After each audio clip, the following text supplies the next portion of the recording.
Liu Ruyan mendorongku ke sudut tembok dan berkata dengan kejam, "Jika kamu berani menggoda gadis lain di universitas, aku akan naik kereta cepat ke Beijing dan menenggelamkanmu." Ini adalah kalimat terakhir yang dia katakan padaku di stasiun kereta cepat menuju Shanghai.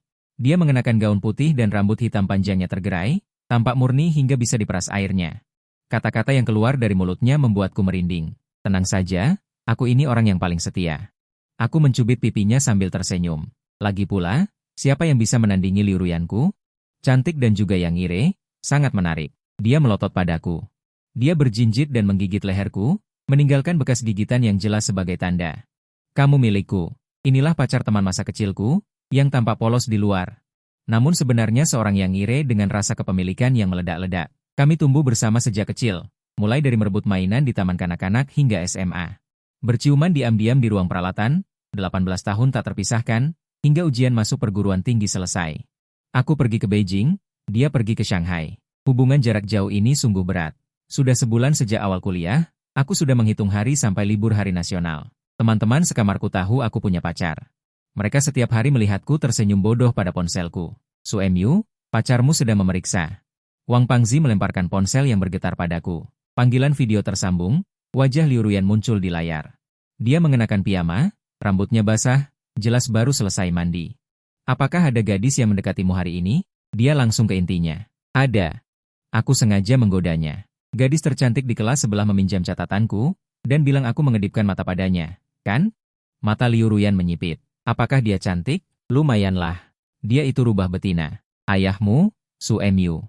Dia menggertakkan gigi. "Awas kau." Aku tertawa terbahak-bahak. "Aku bohong. Hari ini aku berada di laboratorium sepanjang hari, bahkan seekor nyamuk betina pun tidak kulihat." Dia baru mendengus puas. Kemudian dia tiba-tiba mendekat ke layar dan merendahkan suaranya. "Aku merindukanmu." Hanya dengan kata-kata itu, aku langsung terangsang. Gadis ini benar-benar tahu cara menggodaku. "Libur hari nasional, aku akan pergi ke Shanghai menemuimu." Kataku, "Jangan." Dia menggelengkan kepalanya. "Aku akan pergi ke Beijing. Aku ingin melihat tempat tinggalmu. Periksa apakah ada jejak wanita lain." "Terserah kamu." Aku angkat tangan. "Pokoknya aku sangat bersih." Kita berdua baru saja bermesraan setengah jam sebelum menutup telepon. Aku meletakkan ponselku. Aku sering menghela napas. Hal yang paling menyakitkan dari hubungan jarak jauh adalah ini. Bisa melihat tapi tidak bisa menyentuh. Terutama bagi aku dan Liu Ruyan, teman masa kecil yang sudah mulai menjelajahi tubuh satu sama lain sejak SMA. Ini benar-benar siksaan. Berbaring di tempat tidur, aku mengingat hari terakhir liburan musim panas. Liu Ruyan duduk di pangkuanku di sofa rumahku. Saat itu dia mengenakan kaosku. Tidak memakai apapun di bawahnya. Sial, aku mengumpat dan berbalik dari tempat tidur untuk mandi air dingin. Hari berikutnya adalah hari Sabtu. Aku bangun siang. Ada 3 pesan WeChat dari Liu Ruyan di ponselku. "Sudah bangun? Kenapa tidak membalas pesanku? Apa kamu sedang bersama wanita lain?" Aku buru-buru membalas, "Baru bangun. Semua tentang kamu dalam mimpiku." Dia membalas dalam hitungan detik, "Pembohong. Aku baru saja akan menggodanya lagi." Bel pintu tiba-tiba berdering. Aku menyewa kamar kecil di luar kampus. Biasanya tidak ada yang berkunjung. "Mungkin kurir." "Siapa itu?" Aku bertanya sambil membuka pintu. Liu Ruyan berdiri di luar pintu. Aku tertegun di tempat. Dia mengenakan gaun biru muda. Menyeret koper kecil, dia memiringkan kepalanya dan tersenyum padaku. "Kejutan?" "Sial." Aku menariknya masuk. "Bukankah kamu bilang baru akan datang saat liburan hari nasional?" "Aku tidak sabar," katanya. Dia melemparkan kopernya dan menerjangku. Aku mencium aroma persik yang familiar di rambutnya. Jantungku berdebar kencang seperti akan melompat keluar dari dadaku. Dia memegangi wajahku. Memeriksa dengan cermat, "Kamu kurus. Aku merindukanmu." Aku menunduk dan menciumnya. Keterampilan berciuman Liu Ruyan adalah hasil latihanku sendiri. Dari sentuhan pertama yang canggung hingga manipulasi terampil sekarang. Lidah kecilnya menyelinap ke dalam mulutku. Tangannya juga mulai menjelajah ke bawah dengan gelisah. "Tunggu." Aku terengah-engah sambil meraih pergelangan tangannya. "Biarkan aku tenang dulu. Serangan mendadakmu ini terlalu merangsang." Dia cemberut. "Tidak bertemu selama sebulan dan kamu sudah tidak kuat lagi?" "Omong kosong." Aku mencubit pinggangnya. "Aku hanya khawatir kamu lelah setelah naik kereta api berkecepatan tinggi begitu lama." "Aku tidak lelah." Dia juga menjaga rumah kontrakan kecilku. "Biar aku periksa dulu." Aku tahu apa arti pemeriksaannya. Liu Ruyan lepaskan aku, mulai seperti detektif. Dia menginspeksi kamarku. Dia membuka lemari pakaian dan menciumnya. Memeriksa spray. Bahkan berbaring di lantai melihat ke bawah tempat tidur. Apakah ada barang mencurigakan? "Perlu ya?" Aku tertawa dan menangis. Sangat perlu. Dia berkata dengan serius. Kemudian mengambil ponselku. Kata sandi, tanggal lahirmu. Dia memasukkan kata sandi. Mulai membolak-balik catatan obrolan dan album fotoku. Aku bersandar di dinding melihatnya. Merasa ekspresi cemburunya sangat menggemaskan. Kelinci kecil ini siapa? Dia tiba-tiba mengangkat ponselnya. Di layar ada catatan obrolanku dengan seorang gadis. Pacar Wang Pangzi, bertanya apakah dia baru-baru ini menggoda gadis lain. Aku menjelaskan. Kamu gulir ke atas. Bisa melihat aku memanggilnya kakak ipar. Liu Ruyan menggulir ke atas. Baru kemudian dia mengangguk puas. Dia terus memeriksa. Terakhir, di album foto menemukan beberapa foto yang kusimpan tentang dirinya. Semuanya foto curi dari samping dan belakang. Mesum. Dia mengatakan itu, tetapi sudut mulutnya terangkat. Setelah selesai memeriksa, dia akhirnya meletakkan ponselnya. Menerjang ke pelukanku. Untuk sementara aku percaya padamu. Aku meremas pinggangnya yang ramping. Puas. Tidak puas. Dia mendongak menatapku. Ada satu tempat lagi yang belum diperiksa. Tangannya meraba ke bawah. Aku langsung mengerti maksudnya. Di sini. Aku melirik pintu kamar yang terbuka. Bagaimana kalau pemilik rumah? Dia menendang pintu hingga tertutup. Kemudian mendorongku ke tempat tidur. Diam. Biar aku periksa. 2 jam kemudian, kami tergeletak di tempat tidur. Kelelahan. Liu Ruyan berbaring di dadaku. Jari-jarinya meluncur di perutku. Lapar? Aku bertanya. Dia berkata dengan malas. Aku akan memasak. Di kulkas masih ada sayuran. Dia terkejut mendongak. Kamu bisa memasak? Tidak mungkin setiap hari makan pesan antar. Aku berkata dengan bangga. Belajar beberapa yang sederhana. Aku memakai celana dan pergi ke dapur. Liu Ruyan membungkus diri dengan spray dan ikut. Ingin mengusir buntut kecil? Dapurku kecil, tidak bisa berputar, tapi dia bersikeras untuk menonton. Kamu begini membuatku tidak bisa fokus. Aku melihat bahu dan tulang selangkanya yang terbuka, jakunku bergerak. Fokuslah membuat makananmu. Dia menendangku, tapi matanya tersenyum. Aku membuat telur orak-arik tomat dan daging tumis paprika hijau. Semuanya masakan rumahan yang paling sederhana. Liu Ruyan mencicipi seteguk. Matanya berbinar. Ternyata enak? Apa maksudnya ternyata? Aku protes. Aku sudah berlatih beberapa kali sesuai resep. Dia tiba-tiba mendekat dan menciumku. Masuk akal? Ya kamu. Kami berdesakan di samping meja teh kecil, kaki bersentuhan dengan kaki. Perasaan ini terlalu familiar. Seperti kembali ke masa SMA, saat mengerjakan tugas di rumahnya. 3 gadis di asrama sangat berisik. Dia mengerutkan kening, setiap hari membahas kosmetik dan pacar.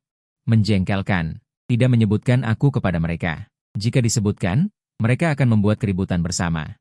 Mereka ingin melihat foto. Aku tidak memberikannya. Kamu hanya milikku seorang. Aku tidak bisa menahan tawa dan memperingatkan, kamu tidak suka. Sangat suka. Aku mendekat dan menggigit cuping telinganya. Semakin diperingatkan, semakin baik. Setelah makan, kami berdesakan di sofa menonton film. Liu Ruyan bersandar di pelukanku. Jari-jarinya tanpa sadar memainkan rambutku. Bertanya, bisa tinggal berapa hari? Aku bertanya.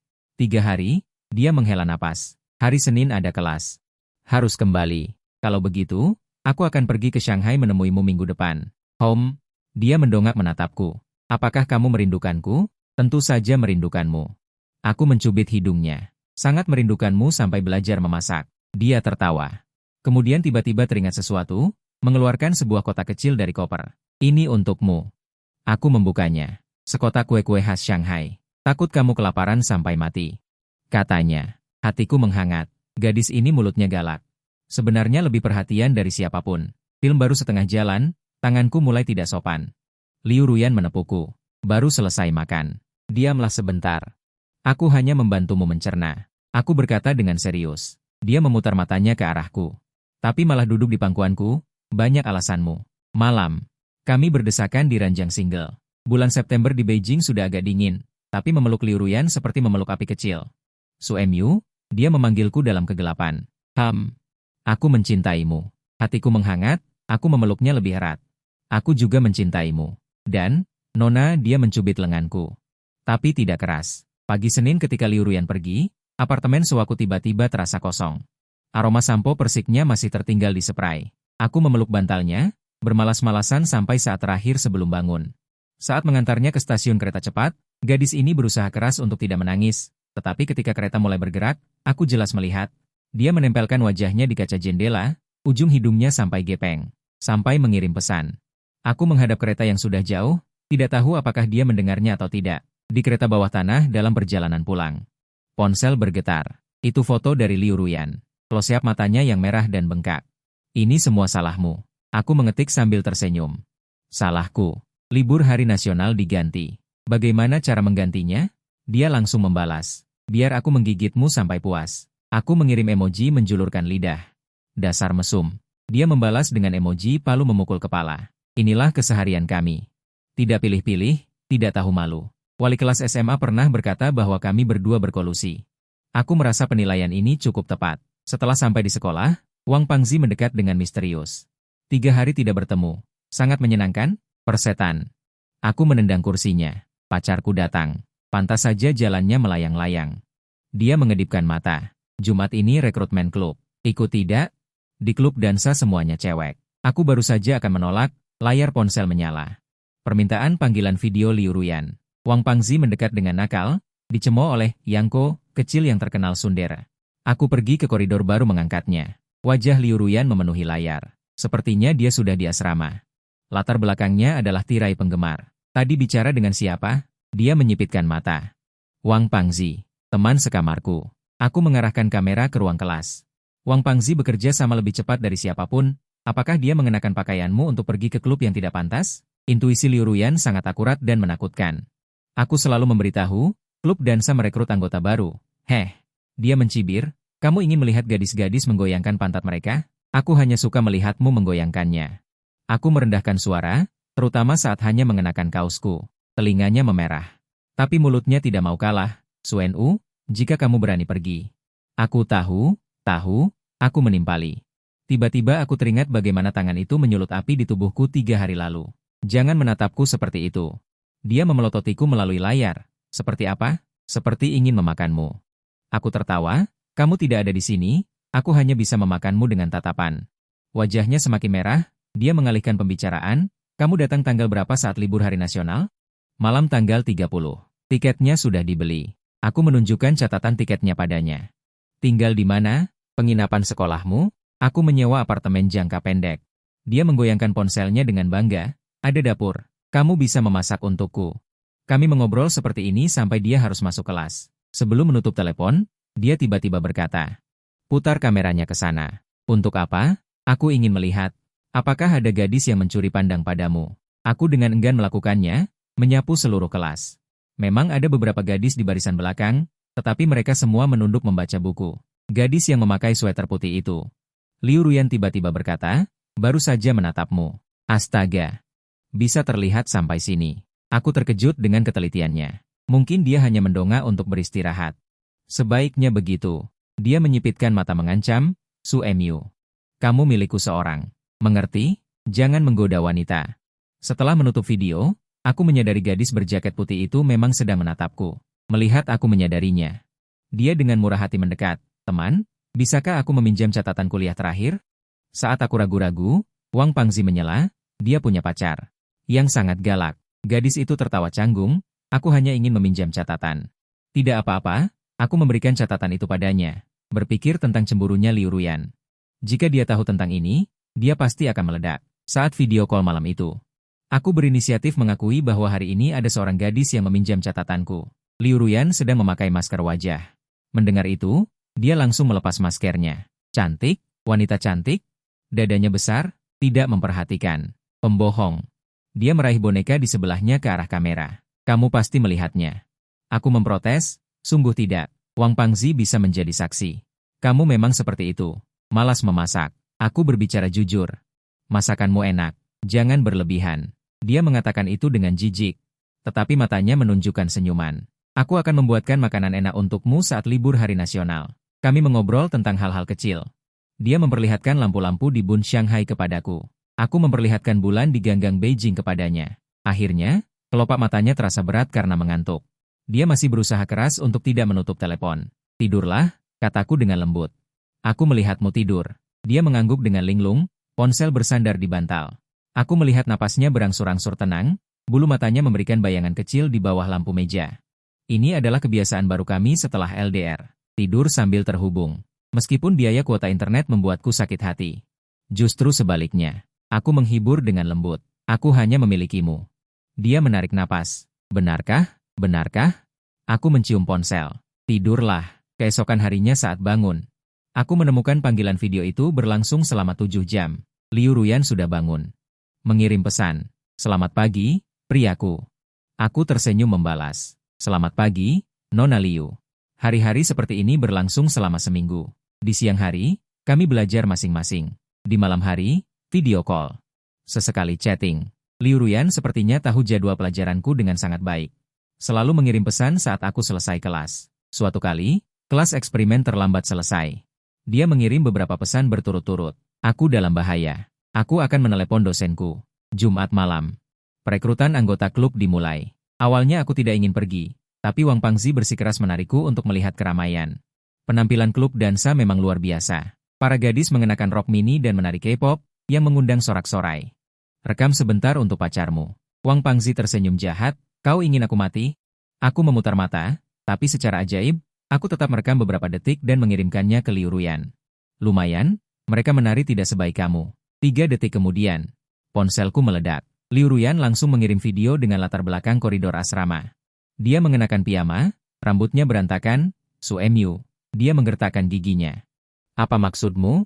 Hanya berbagi kehidupan kampus. Nada bicaraku kurang percaya diri. Berbagi paha perempuan, suaranya meninggi, menarik perhatian orang yang lewat. Aku segera pergi ke tempat terpencil. Aku salah, aku tidak akan merekam lagi. Hapus videonya. Dia memerintah. Aku segera melakukannya. Juga, dia menyipitkan mata. Kau tegang tidak? Jujur. Sedikit, aku jujur mengaku, tapi memikirkan terakhir kali kamu menari di tempat tidurku. Jauh lebih menarik dari ini. Wajahnya memerah. Nah, itu lebih baik. Badai ini berakhir dengan janjiku untuk menarikan tarian girl group untuknya saat liburan hari nasional. Sebelum menutup telepon, dia tiba-tiba berkata, aku punya 3 hari libur minggu depan. Aku akan pergi ke Beijing untuk menemuimu. Dia mengumumkan, jangan beritahu siapapun, terutama si jaket putih itu. Jantungku berdegup kencang. Benarkah? Mengapa aku harus berbohong padamu? Dia tersenyum puas. Ingin memberimu kejutan, tapi aku benar-benar tidak bisa menahannya. Kami mengobrol tentang beberapa detail lagi. Dia menyuruhku untuk membersihkan apartemen sewaan dan juga membuat daftar belanja. Setelah menutup telepon, aku dengan kesal menendang lampu jalan, akibatnya aku meringis kesakitan. Dalam perjalanan kembali ke asrama, gadis berjaket putih tiba-tiba menghentikanku. Suemyu, bisakah kita bicara? Aku tanpa sadar mundur setengah langkah.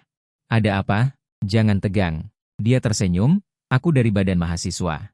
Ingin mengundangmu untuk berpartisipasi dalam kompetisi menyanyi kampus. Nyanyianku biasa-biasa saja, tapi popularitasku tinggi. Dia mengedipkan mata. Banyak gadis yang menanyakan tentangmu. Aku berkata dengan serius. Aku punya pacar, hubungan kami baik, kau tahu. Dia melambaikan tangan, hanya undangan biasa, tidak ada maksud lain. Aku ragu sejenak, aku akan mempertimbangkannya. Setelah kembali ke asrama, aku menceritakan hal ini kepada Liu Ruyan. Dia terdiam beberapa detik, lalu berkata, terima saja tawarannya. Aku ingin kau siaran langsung selama pertandingan. Dia menunjukkan gigi taringnya.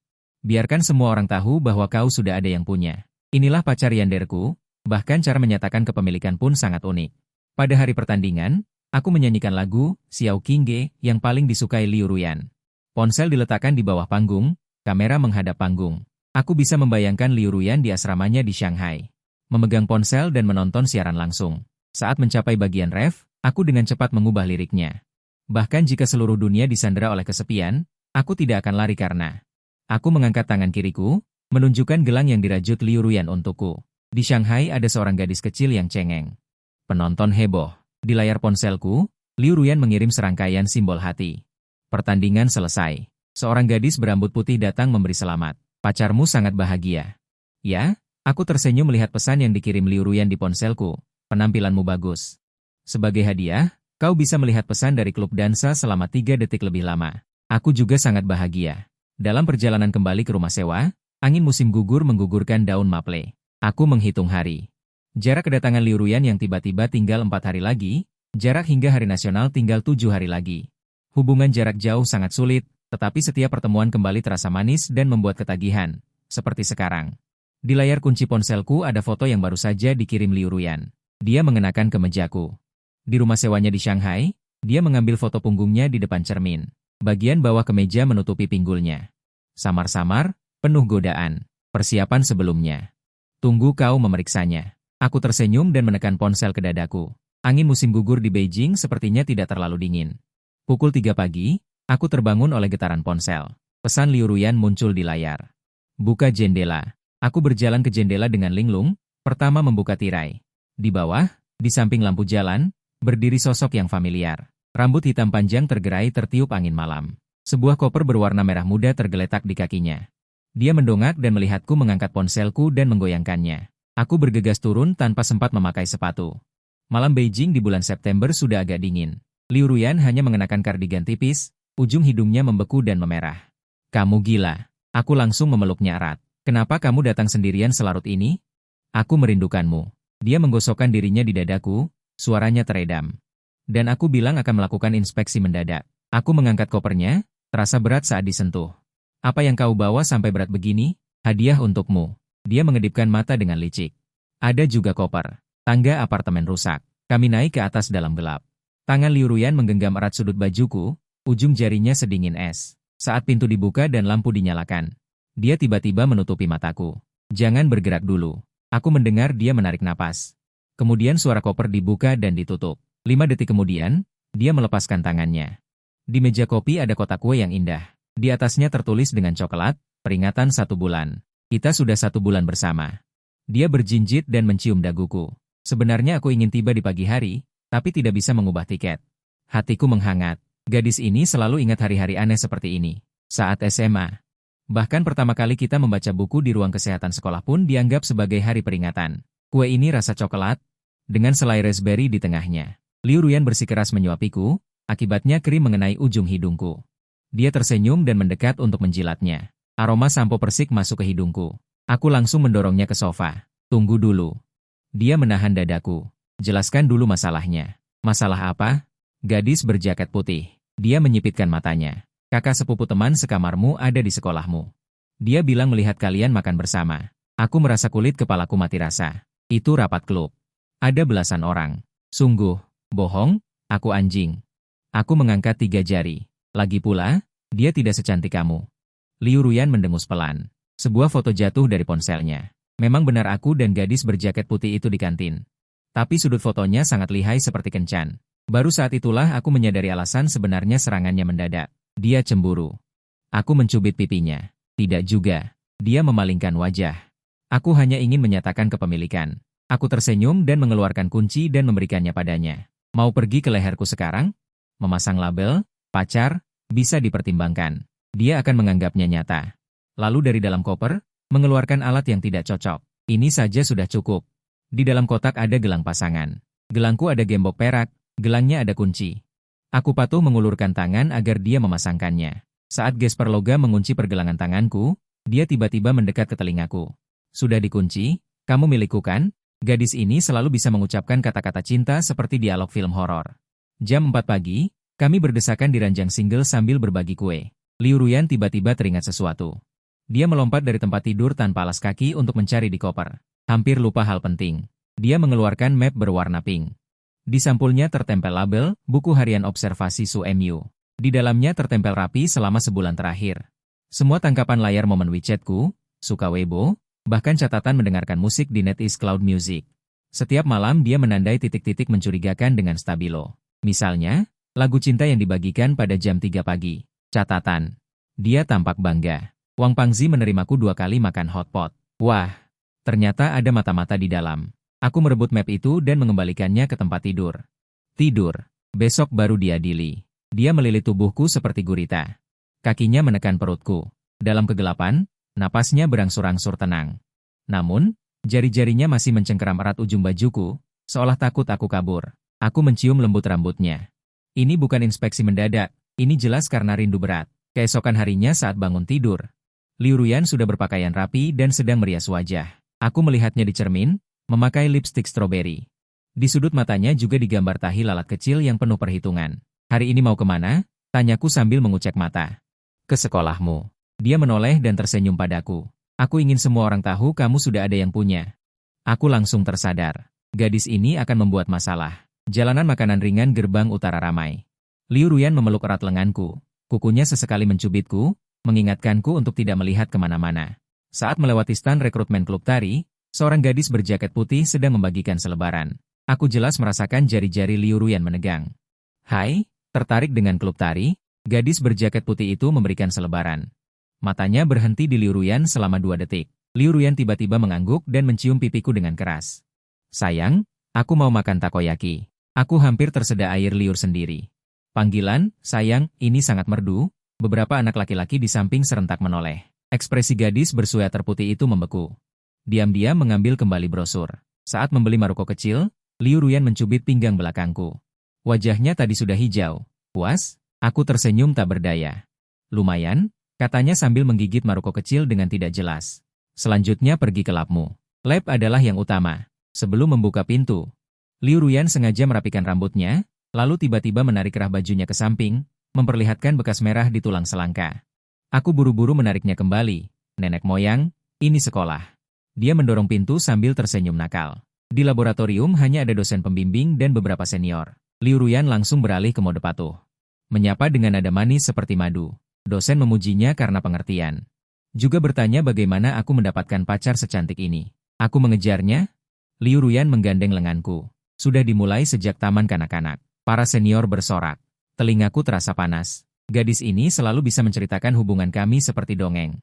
Wajahku dipenuhi rumput ekor anjing dan krisan. Sama sekali bukan gayaku. Liu Ruyan berkata dengan benar. Menjaga kesehatan agar bisa menemaniku lebih lama. Saat makan siang di kantin, Liu Ruyan bersikeras menyuapiku daging babi merah. Menarik sorakan dari sekeliling. Aku membuka mulut dengan tak berdaya, melihat matanya berbinar. Tiba-tiba mengerti bahwa ini adalah caranya menebus hubungan jarak jauh, memadatkan semua keintiman yang kurang selama sebulan menjadi 1 hari. Saat berjalan-jalan di kampus sore harinya, hujan mulai turun. Kami berdesakan di bawah satu payung. Liu Ruyan tiba-tiba berkata, aku mengajukan diri untuk program pertukaran pelajar. Apa? Universitas Peking punya program. Semester depan bisa datang ke Beijing. Matanya melihat ke kejauhan, tetapi harus melepaskan kualifikasi untuk melanjutkan S2 tanpa tes. Aku tiba-tiba berhenti. Tingkat penerimaan mahasiswa S2 tanpa tes di sekolah Liu Ruyan sangat tinggi. Melepaskannya berarti harus mengikuti ujian lagi. Jangan bodoh. Aku menggenggam tangannya erat-erat. Aku bisa menunggu. Tapi aku tidak mau menunggu. Tetesan hujan jatuh di bulu matanya, seperti berlian kecil. Setiap hari melihatmu di video tapi tidak bisa menyentuhmu, aku hampir gila. Tenggorokanku tercekat. Teringat selama sebulan ini, setiap kali video berakhir, dia diam-diam menyeka air mata. Tetapi saat bermimpi buruk di malam hari dan meneleponku, dia tidak bisa mengatakan kerinduannya. Juga ada tanda kalender yang dipenuhi dengan hati merah. Nanti kupikirkan lagi. Aku akan mengusap rambutnya. Masih ada waktu untuk mempertimbangkan. Hujan semakin deras. Kami berlari ke perpustakaan. Liu Ruyan dengan rasa ingin tahu melihat-lihat tempat yang sering aku duduki. Di laci, dia menemukan potret kecil dirinya yang aku gambar. Itu saat dia tertidur saat video call terakhir kali. Mesum. Dengan wajah memerah, dia memasukkan lukisan itu ke dalam sakunya, menyitanya. Sore harinya, hujan berhenti. Kami naik taksi ke Sanlitun. Liu Ruyan bilang ingin membelikanku pakaian, tapi malah menekanku ke dinding dan menciumku di ruang ganti. Saat pramuniaga mengetuk pintu menanyakan apakah kami butuh bantuan, dia menggigit bibirku dan berkata dengan suara kecil, ukuran sementara. Dalam perjalanan kembali ke rumah sewaan, Liu Ruyan tiba-tiba menjadi pendiam. Lampu jalan membuat bayangan kami menjadi sangat panjang. Dia menatap bayangan yang tumpang tindih di tanah untuk waktu yang lama, lalu tiba-tiba berkata, Su Mu. Apakah kita akan terus seperti ini selamanya? Seperti apa? Ya, seperti... Dia menendang kerikil kecil. Kamu tahu maksudku. Aku tahu. Hubungan jarak jauh seperti berjalan di atas tali. Sedikit saja ceroboh, kita bisa jatuh ke jurang kecurigaan. Apalagi bagi kita yang selalu bersama. Bagi teman masa kecil selama 18 tahun, jarak adalah pemisah yang kejam. Iya, akan. Aku menggenggam tangannya. Saat kamu tua dan menjadi nenek cerewet, aku masih akan menceritakan lelucon cabul padamu. Dia terkekeh, tapi matanya memerah. Kalau begitu, sudah janji ya. Malamnya, Liu Ruyan membantuku membereskan kamar. Pekerjaan paruh waktumu menunda belajar. Kalau begitu, kamu datang ke Shanghai. Aku memegang wajahnya. Kita akan baik-baik saja. Jangan khawatir. Dia mengangguk dan mengeluarkan bingkai foto dari koper. Di dalamnya ada foto kelulusan SMA kami. Dia meletakkannya di meja belajarku, menghadap ke kepala tempat tidur. Setiap hari saat membuka mata, kamu harus memikirkanku. Sebelum tidur, kami melakukan video call. Teman sekamar Liu Ruyan mendekat untuk menyapa. Mereka berteriak bahwa aku lebih tampan dari di foto.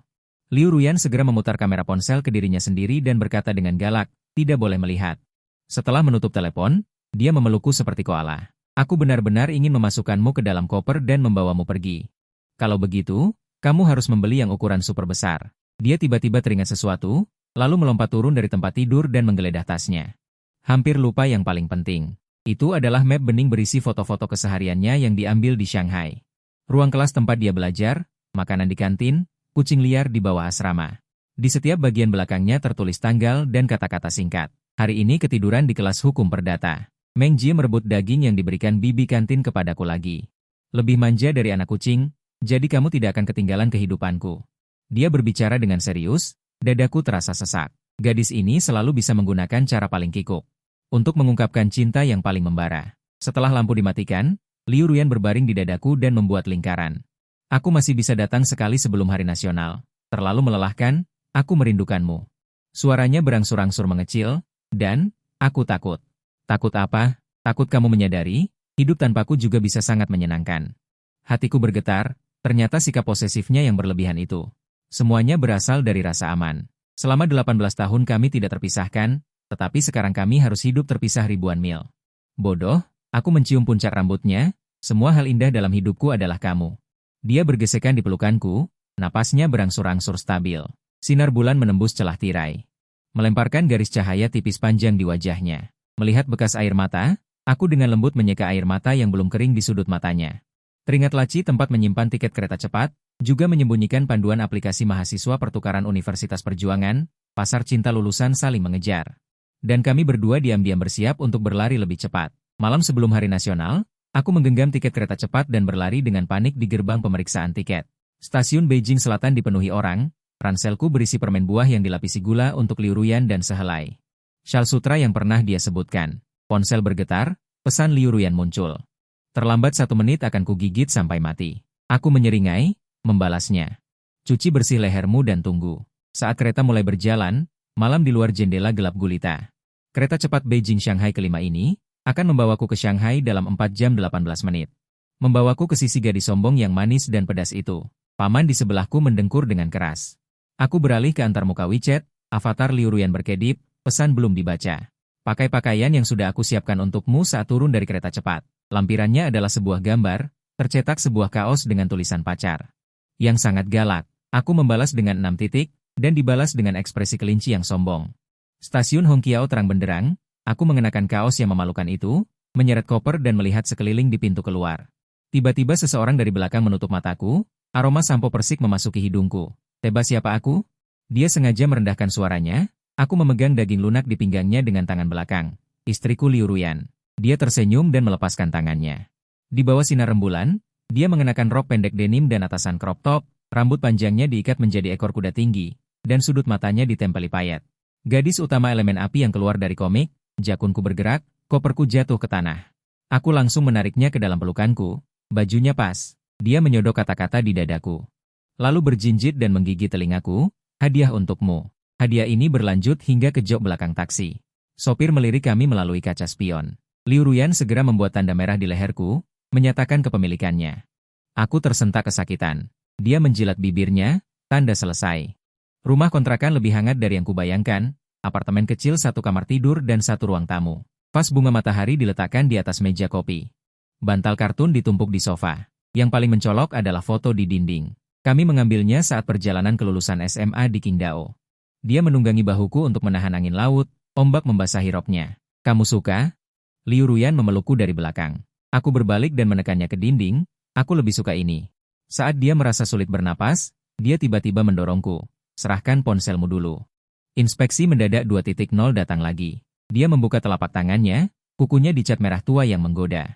Aku dengan patuh menyerahkan ponselku, melihatnya dengan terampil membolak-balik riwayat obrolan. Saat dia membuka album foto, aku tiba-tiba teringat sesuatu.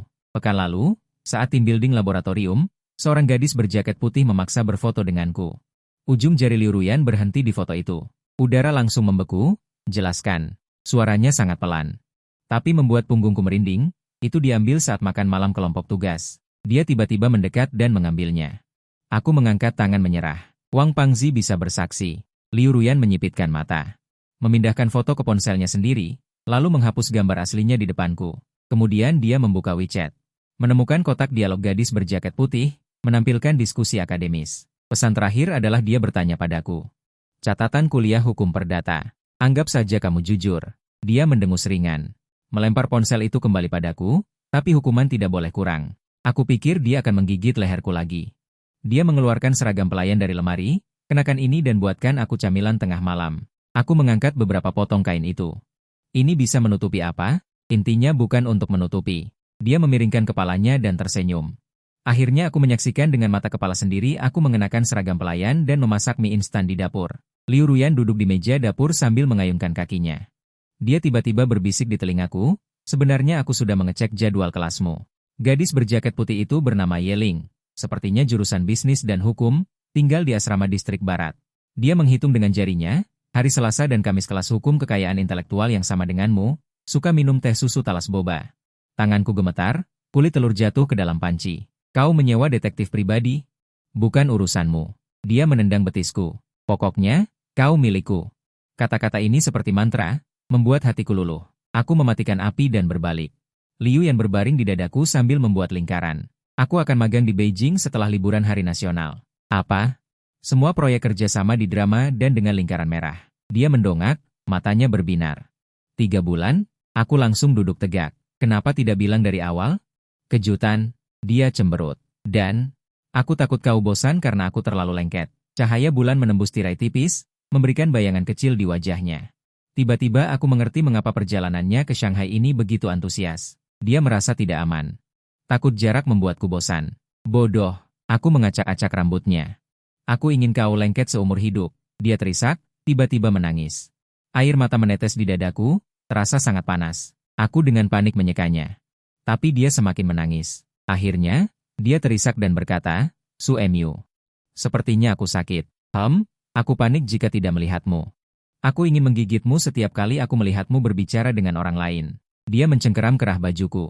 Apakah aku terlalu abnormal? Dadaku terasa sesak.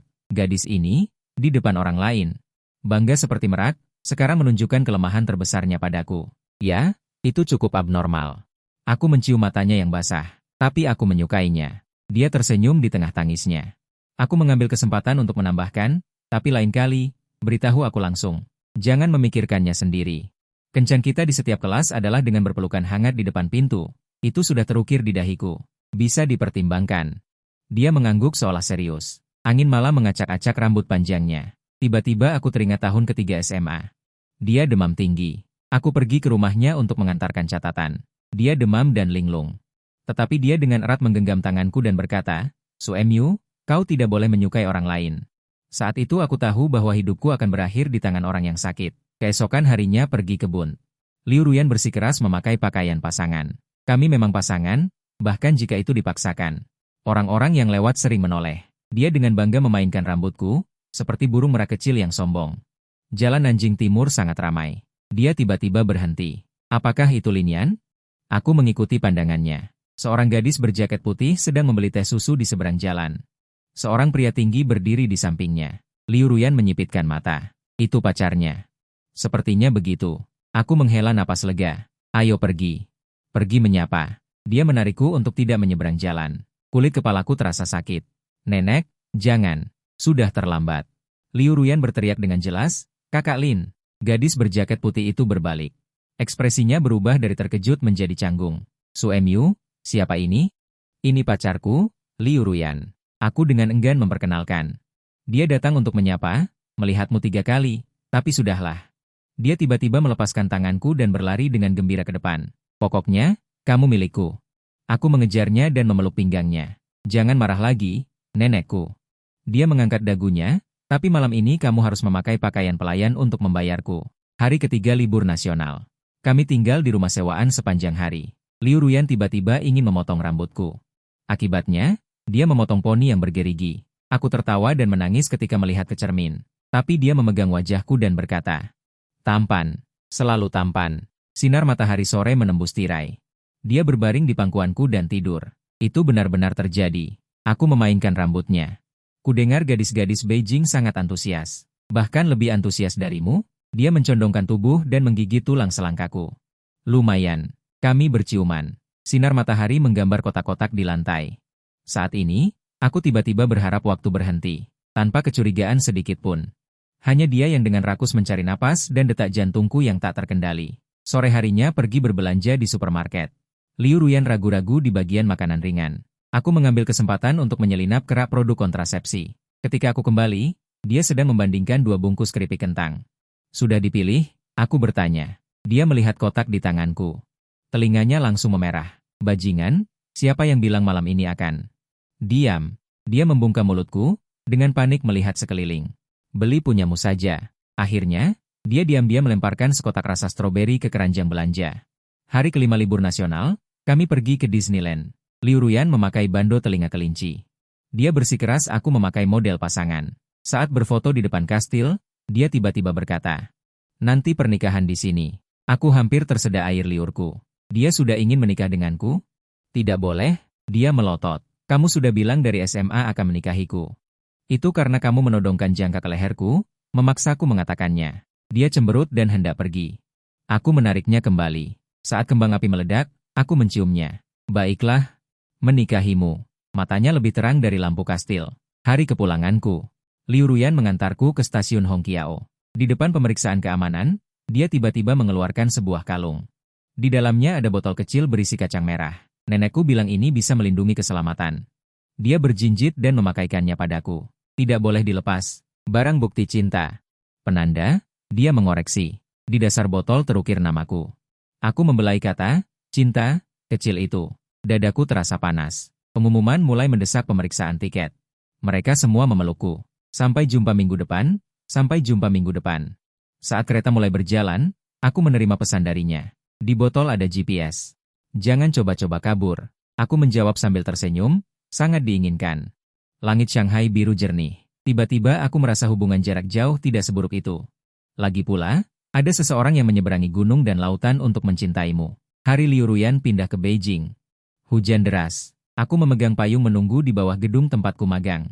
Kalung GPS terasa panas di bawah tulang selangka. Sejak dia diam-diam datang memberikan kejutan minggu lalu, botol kecil ini menjadi sangat aktif, bergetar setiap setengah jam. Apakah Sulu sedang menunggu pacarnya? Rekan kerja Lian mendekat untuk bertanya. Kudengar dia sangat cantik. Aku hendak menjawab, ponselku menampilkan pesan dari Liu Ruyan. Suruh dia menjauh darimu. Mendongak, aku melihat Liu Ruyan berdiri 10 meter jauhnya, menyeret kopernya. Mata di bawah payung hitam dipenuhi kebingungan berbahaya. Dia mengenakan setelan profesional hari ini. Kaswis basah oleh hujan dan meninggalkan noda gelap. Suara sepatu hak tinggi menginjak genangan air seperti semacam peringatan. Aku mencoba. Aku mengambil koper dan menjelaskan dengan suara rendah, hanya rekan kerja biasa. Liu Ruyan tidak berkata apa-apa. Dilarang mendekati Lian. Halo? Aku tunangan Su Emyu. Dia mengulurkan tangan kirinya, dan sebuah cincin berlian batu bara mencolok di jari manisnya. Itu adalah saat perjalanan kelulusan SMA kita. Souvenir kaca 20 yuan yang dibeli di pasar malam Qingdao. Lian pergi dengan canggung. Liu Ruyan berbalik dan mencubit pinggangku. Matanya menatapmu seperti serigala lapar menatap daging babi yang direbus. Di rumah kontrakan, barang-barang Liu Ruyan memenuhi sebagian besar ruang. Bingkai foto yang dia keluarkan dari dasar kotak diletakkan di samping tempat tidur. Foto curian kita berciuman di taman bermain di tahun ketiga SMA kita. Kualitas gambarnya kabur seperti diberi mosaik. Dengan begini, setiap hari saat kamu membuka mata, kamu akan ingat siapa milikmu.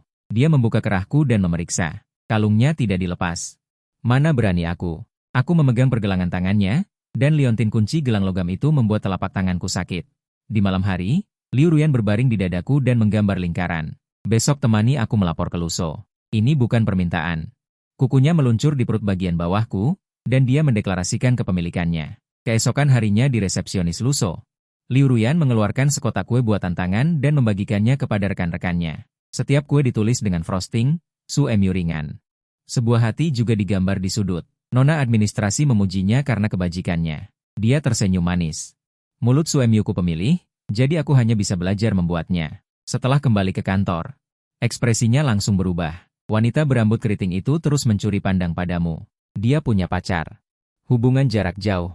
Liu Ruyan dengan tajam menangkap poin penting. Tipe yang paling mudah selingkuh. Aku tak berdaya mencubit ujung hidungnya dan menegur Nona. Paranoia penganiayaanmu harus dihentikan. Dia tiba-tiba menggigit jariku. Tidak bisa disembuhkan, dan tidak ingin disembuhkan. Saat istirahat makan siang, Liu Ruyan mencegatku di pantry. Kamu menerima paket pagi ini. Dia mengangkat teleponnya. Layarnya menampilkan informasi logistik, lipstik merek tertentu. Penerima menulis namaku.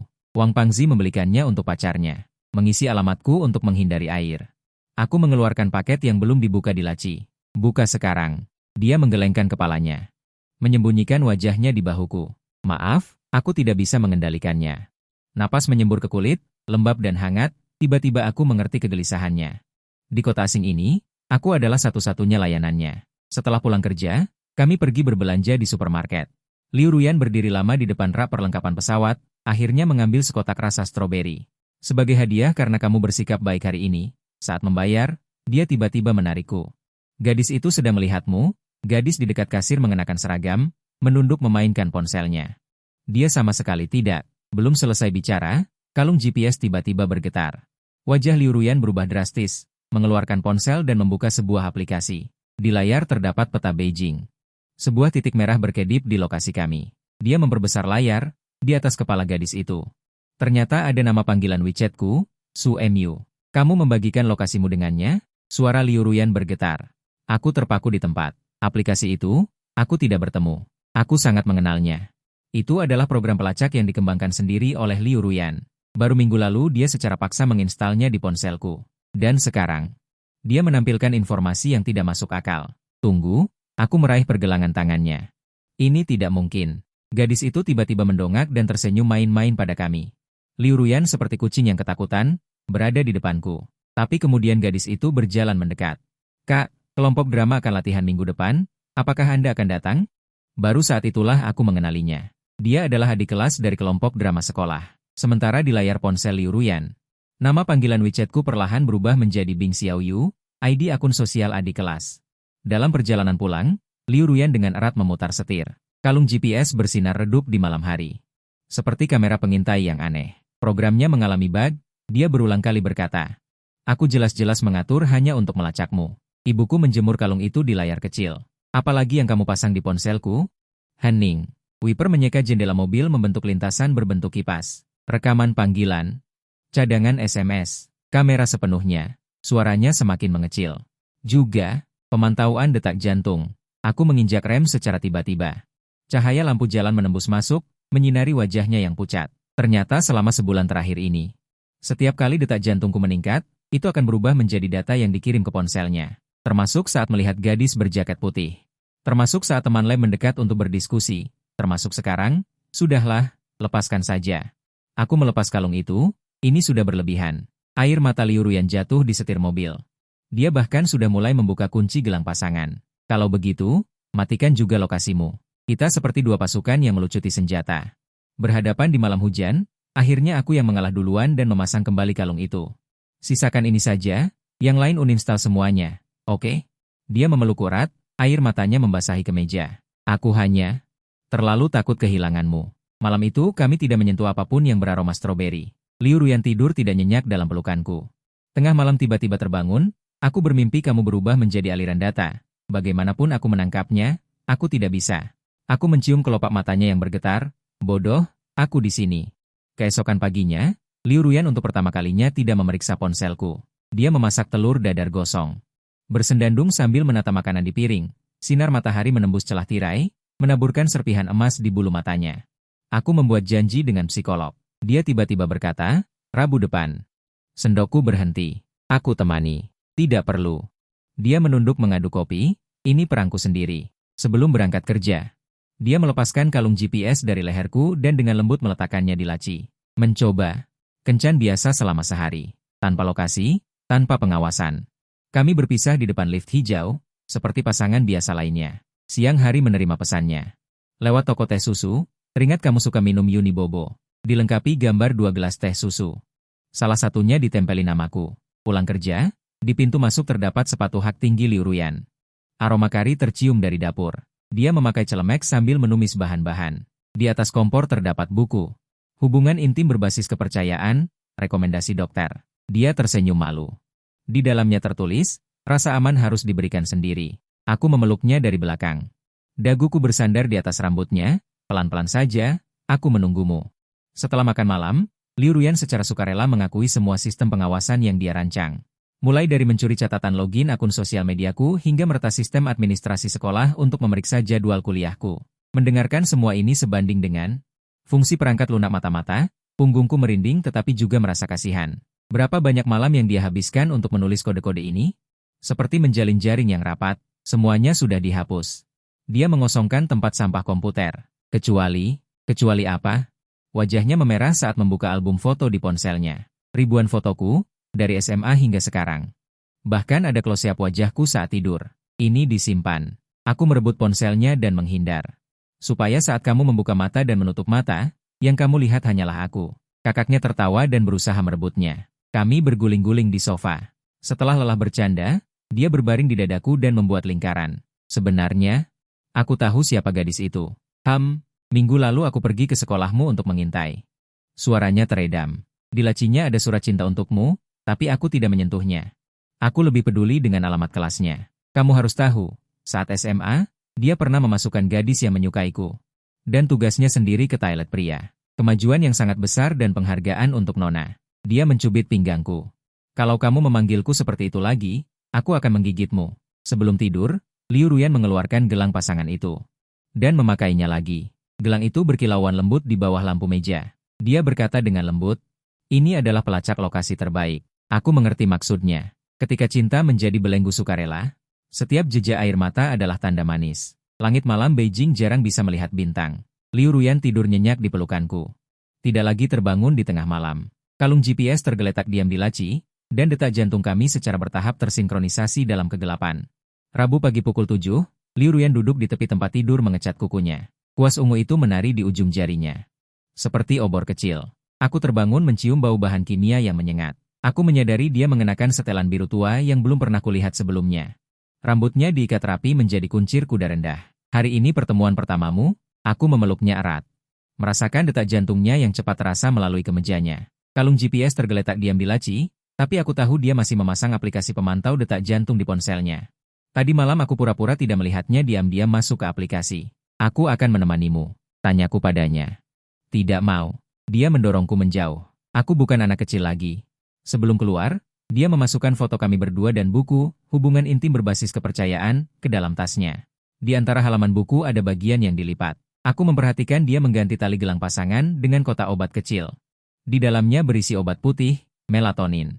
Dia menghindari tatapanku. Akhir-akhir ini tidurku tidak nyenyak. Hujan mulai turun sejak dini hari. Aku berdiri di depan jendela melihat Liu Ruyan memayungi dirinya berjalan ke dalam hujan. Sosok berwarna biru tua itu dengan cepat tertelan di jalanan yang suram. Ponsel bergetar, dia mengirim pesan. Sudah sampai di kereta bawah tanah. Hari ini tidak boleh berbicara dengan si keriting. Aku membalas sambil tersenyum. Siap laksanakan, Nona. Siang hari menerima foto makan siang Liu Ruyan. Onigiri dari minimarket dengan susu. Latar belakangnya adalah dinding hijau muda pusat konseling psikologi. Di sudut ada kotak origami. Dia menulis, buatan dokter, katanya mewakili kebebasan. Kebebasan. Kata ini seperti jarum yang menusukku. Dalam 18 tahun hidup Liu Ruyan, kebebasan tidak pernah menjadi pilihan. Sejak dia berusia 5 tahun dikurung di lemari oleh ayahnya yang mabuk. Sejak ibunya menikah lagi dan menghilang. Sejak dia menyadari bahwa hanya dengan menggenggamku erat-erat dia tidak akan jatuh ke jurang yang dalam. Pukul 15.07 sore. Telepon kantor berdering. ID penelepon adalah klinik psikologi Mentari. Apakah ini Bapak Su? Wanita itu sangat lembut. Liu Ruyan berharap Anda bisa menjemputnya. Kondisinya agak tidak stabil. Aku bergegas ke dalam hujan. Liu Ruyan di ruang tunggu klinik meringkuk di sudut sofa, memeluk lututnya dan menatap lantai. Setelan biru tuanya kusut masai. Ekor kudanya terurai berantakan, seperti bunga aster yang dirusak badai. Dia mengingat trauma masa kecilnya. Dokter menyerahkan surat diagnosis kepadaku. Kecenderungan kepribadian ambang. Disertai kecemasan dan resep dokter. Istilah profesional di atas kertas itu kabur di depan mataku. Pada akhirnya hanya ingat 2 baris kata. Menyarankan pasangan untuk menjalani perawatan bersama dan membangun pola keterikatan yang aman. Di taksi dalam perjalanan pulang. Liu Ruyan bersandar di bahuku dalam diam. Air hujan mengalir di jendela mobil membentuk sungai. Dia tiba-tiba berkata. Dokter bertanya apa yang paling aku takuti. Aku bilang. Dia mencengkeram ujung kemejaku. Takut kamu menemukan seperti apa cinta yang normal itu. Suara hujan tiba-tiba menjadi sangat deras. Aku memindahkan wajahnya.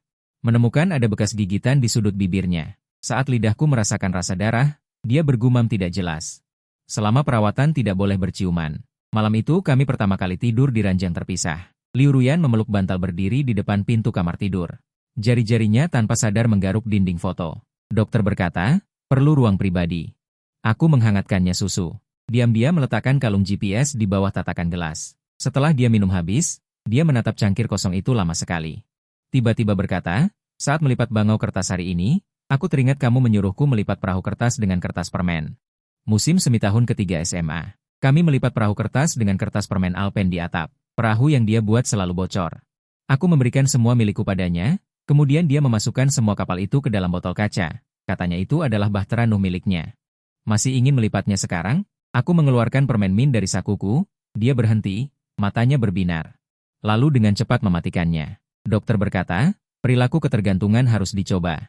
Larut malam aku terbangun oleh suara tangisan. Mengikuti suara itu, aku menemukan Liu Ruyan di sofa. Dia menangis terseduh-seduh menatap layar ponsel.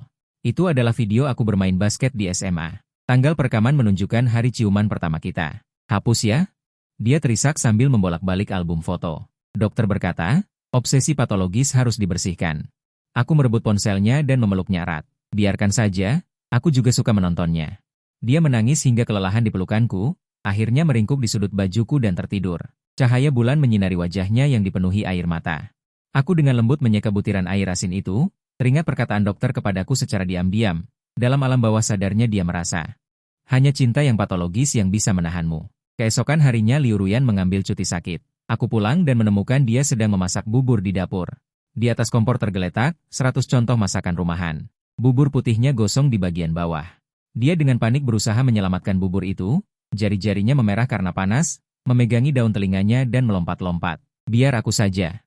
Aku mengambil spatula. Dia berdiri di samping mengaduk kantong plastik. Dokter berkata harus mengembangkan ketergantungan yang sehat. Misalnya suaranya semakin kecil. Memasak bersama, bukannya Jess memaksamu untuk kembali. Bubur di dalam panci menggelegak. Aku tiba-tiba teringat tahun kedua kuliah, dia tidak makan dan minum selama 3 hari menungguku kembali karena aku ikut perjalanan kelas. Dulu aku pikir itu adalah keadilan cinta. Sekarang aku pikir itu semua adalah alarm. Akhir pekan adalah terapi bersama pertama kami. Dinding ruang konsultasi dicat kuning telur. Di atas meja kopi terdapat bangau kertas yang dilipat oleh Liu Ruyan. Dr. Lee meminta kami bermain permainan kepercayaan. Aku menutup mata dan jatuh ke belakang. Liu Ruyan menangkapku di belakang. Tidak bisa. Wajah Liu Ruyan pucat pasi. Bagaimana jika aku tidak bisa menangkapnya? Dr. Lee dengan lembut bersikeras. Cobalah. Saat aku jatuh, aku mendengar napas Liu Ruyan yang terengah-engah.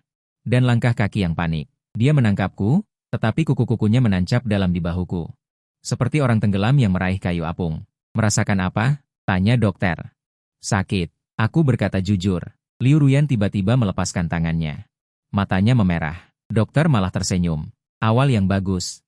Rasa sakit membuktikan ada sentuhan nyata, bukan sentuhan sempurna dalam fantasi. Dalam perjalanan pulang, Liu Ruyan terus menggosok pergelangan tangan kanannya. Pinjami aku kantong es. Aku membelikannya kantong es untuk dikompres. Dia tiba-tiba berkata, kamu lebih berat 7 kilogram dari SMA. Dia bahkan mengingat ini. Dia ingat. Dia menunduk melihat kantong es yang mencair menjadi air. Aku mengingat semua tentangmu. Dokter mengatakan ini adalah ingatan kompulsif. Aku berjongkok untuk mensejajarkan pandanganku dengannya. Apa kamu tahu apa yang paling kuinginkan sekarang? Dia menggigit bibirnya dengan gugup. Ingin makan bubur buatanmu. Yang lembek pun tidak apa-apa. Saat spatula kembali berbunyi, aku diam-diam memotret punggung Liu Ruyan saat memasak. Dalam foto itu, dia tidak menyadari kamera. Dengan fokus mengaduk sendok sup, profil wajahnya tampak lembut seperti lukisan cat air dalam uap. Sendiri dalam lukisan. Meskipun di tengah malam dia masih akan menyelinap tanpa alas kaki ke sisi tempat tidurku untuk memastikan keberadaan. Kalung GPS masih tergeletak di laci. Tapi screensaver ponselnya telah diganti dengan foto kita memberi makan merpati di taman minggu lalu. Dokter berkata beberapa souvenir boleh disimpan. Dia hanya menunjuk botol kaca di atas meja. Di dalamnya terdapat perahu kertas berwarna-warni. Tapi tidak boleh melebihi kapasitas ini. Aku perhatikan dia tidak lagi melakukan pengecekan setiap jam. Tapi dia mengirimiku lebih banyak pesan. Pohon sakura di pinggir jalan, onigiri produk baru di minimarket, bahkan bentuk awan. Dokter mengatakan ini adalah lingkaran emosi, mengubah domain pengawasan menjadi domain berbagi. Jumat malam. Rekan kerja wanita berambut keriting, Lian, tiba-tiba menelepon. Liu Ruyan sedang melipat bangau kertas di sampingku. Mendengar suara wanita, dia langsung meremas karya yang baru saja selesai. Data proyek, aku menjelaskan. Letakkan di resepsionis saja. Setelah menutup telepon, Liu Ruyan perlahan membuka bangau kertas yang kusut. Ada noda keringat di sayapnya. Aku tidak marah. Benarkah? Bohong? Dia merobek bangau kertas itu. Tetapi dokter berkata, harus jujur. Aku tersenyum dan mengambil potongan-potongan kertas itu, menyusunnya menjadi hati yang bengkok. Liu Ruyan menatapnya sejenak. Tiba-tiba berlari ke kamar tidur. Saat aku mengikutinya, aku menemukan dia sedang menghadap komputer. Liu Ruyan di ruang kerja menghadap komputer. Cahaya layar menyinari matanya yang merah. Saat aku mendekat, aku menyadari dia sedang menghapus program kendali. Tempat sampah di bawah penuh dengan fotoku yang dihancurkan. Ini, katanya, menunjuk daftar perangkat lunak yang sedang diuninstall di layar, tidak lagi diperlukan. Aku meraih tangannya yang gemetar dan mengklik konfirmasi. Bila kemajuan penghapusan melonjak hingga 100%, dia tiba-tiba berbalik dan memelukku.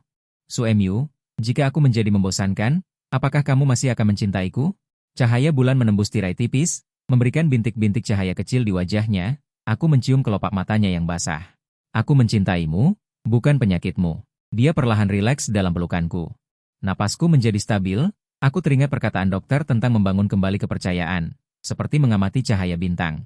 Cahaya itu menembus kegelapan panjang, barulah sampai di depan mata kita, seperti yang sedang kita pelajari. Model cinta yang normal. Rabu pagi di minggu keempat terapi, aku menemukan secari kertas di nakas. Hari ini tidak mengecek, percaya padamu, tulisan tangannya rapi tidak seperti gaya Liu Ruyan. Di ujungnya justru digambar bekas gigitan yang bengkok, bentuk yang dia buat dengan giginya di atas kertas. Ibuku tersenyum mengejek pada bekas gigitan itu. Gadis ini bahkan meninggalkan tanda saat mengungkapkan kepercayaan. Di tengah kerumunan orang di stasiun kereta bawah tanah, aku secara refleks menyentuh kalung GPS di antara tulang selangka. Namun hanya menyentuh kulit yang kosong. Sejak terapi bersama minggu lalu, botol kecil itu telah dikunci oleh Liu Ruyan di dalam brankas. Sebagai gantinya, dia menjahitkan kain berbentuk hati persik di saku dalam kemejaku. Lengan baju yang bertato akan terlihat saat benangnya dilepas. Selamat pagi, pengacara Su. Lian menyapaku sambil menukar kopi di lift kantor hukum. Hari ini akhirnya tidak melihat mandor kecilmu itu. Aku tanpa sadar menekan hati persik di saku dalam. Dia belajar melepasmu ya? Begitu? Lian tiba-tiba mendekat, jarinya menyentuh kerahku. Lalu bagaimana dengan ini? Ujung jarinya mengeluarkan seutas benang sangat tipis, mikrofon mini yang tertanam di dalam kain. Punggungku langsung dipenuhi keringat dingin. Teringat penampilan Liu Ruyan yang begadang semalaman untuk memperbaiki jasku. Lian menunjukkan ekspresi seperti sudah menduganya. Pacarmu seharusnya bekerja di Badan Keamanan Nasional. Di cermin ruang teh, aku membuka lapisan dalam jas, dan menemukan seluruh pakaian telah diubah menjadi stasiun pemantauan bergerak. Kancing kamera, sensor detak jantung di manset, bahkan ada chip pelacak tekanan di sol sepatu. Ponselku tiba-tiba bergetar, Liu Ruyan mengirimkan video saat aku membongkar peralatan tadi. Dengan keterangan, teknologi telah ditingkatkan. Ini namanya harapan. Aku menelepon untuk bertanya, suara halaman buku yang dibalik terdengar dari seberang telepon. Liu Ruyan sedang membaca bab tentang terapi psikologis hubungan pasangan. Dokter bilang, harus membangun pengawasan yang sehat. Suaranya membawa rasa takut seperti tikus putih di laboratorium. Lihat, aku tidak mengecekmu. Hanya mengumpulkan data. Saat pulang ke rumah, lampu kuning hangat menyala di ruang tamu. Liu Ruyan mengenakan celemek sedang menggoreng steak di dapur. Laporan pemantauan hari ini tergeletak di meja dapur. Rute perjalananku digambar berbentuk hati. Grafik fluktuasi detak jantung ditandai. Meningkat 12 BPM saat bertemu Lian. Dia berbalik memutar leherku. Data membuktikan kau sangat patuh. Ini pelanggaran privasi. Bukan begitu. Dia membuka ponselnya dan menunjukkan orang yang baru dikembang. Tampilan antarmuka seperti game memelihara hewan peliharaan. Ini disebut buku harian pertumbuhan Suemyu. Versi Ki di layar, di atas kepalaku ada angka. Tingkat kepercayaan 78%. Nilai ketergantungan 63%, tingkat eksklusivitas 91%. Klik halaman detail untuk analisis perilaku hari ini. Pukul 17.32 tersenyum pada karyawan di toko serba ada, kesopanan bertambah 5. Bagian 1 dari 2. Aku tertawa marah. Apakah kamu ingin memasang layar tampilan di atas kepalaku? Bisa dipertimbangkan. Dia mengangguk dengan sungguh-sungguh, menusuk sepotong steak dan menyuapiku. Buka mulutmu, tambahkan protein. Steaknya setengah matang. Aku menelan dagingnya dan memujinya enak. Matanya langsung berbinar dan menaikkan nilai keterampilan memasak AB 10 poin. Larut malam, Liu Ruyan mengambang di dadaku mencatat buku harian perawatan. Ini adalah tugas yang diberikan oleh dokter. Lampu meja menyinari bulu matanya, membentuk bayangan berbentuk kipas di pipinya. Pena berhenti di kolom kemajuan hari ini, ragu-ragu untuk waktu yang lama, dan akhirnya menulis. Tidak menggigit orang. Sebenarnya bisa menggigit, aku menggodanya. Dia menggigitku, memperlihatkan gigi taringnya. Dokter mengatakan harus menggunakan bahasa untuk mengungkapkan. Jari-jarinya tanpa sadar mengusap tato. Di sana pernah ada tanda favoritnya. Seperti, aku tidak suka kamu berbicara dengan Lian.